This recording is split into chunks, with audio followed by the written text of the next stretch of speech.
Interview and job search strategies at work.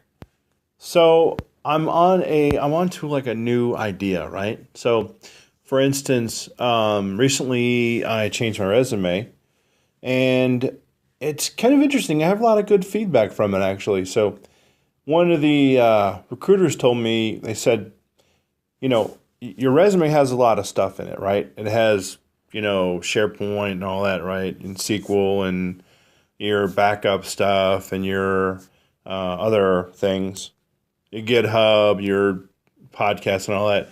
And he said, just have it plain Jane. Have it just say one thing along the lines, like I'm looking for a job as a project manager, for instance, right? Let's say, and it's the case. Actually, this is the case, but just keep that in line. Don't try to deviate.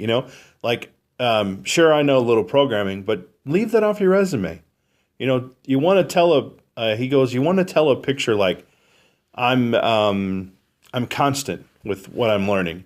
I know that's really weird. It's kind of like goes against like, why wouldn't you just want to tell your employer about everything you know how to do, right? Couldn't they use an asset? But the fact of the matter is, he goes, like most recruiters, they're like not ADD. It's like overwhelming to them even.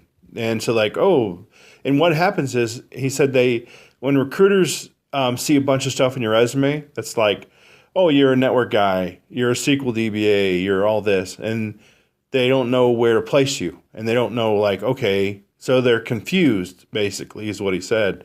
They don't know, and so yeah, that's the advice. That was pretty good advice, actually, I think. And so since I've changed my resume, and I've had a lot more hits actually because of it. I know it's so the strategy. So the thinking now is when I get the interview, then I go in and talk about everything I do, right? So it's one line thing. It's like, for instance, if you're a sysadmin, it's sysadmin along your resume. And then if you're net admin along resume, backup admin, etc.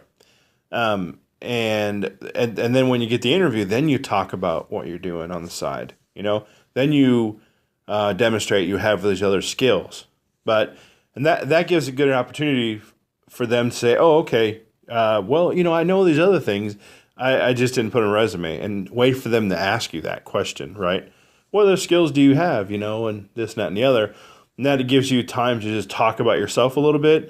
It opens the floor, and then you can leave it at that. I know there's other things, leave it at that. And if you have a GitHub site, tell them about that. And yeah, so that's recently just an update I've come to know, so I wanted to share it with everybody. Okay, well, thanks a lot for reviewing this quick podcast, and have a good day.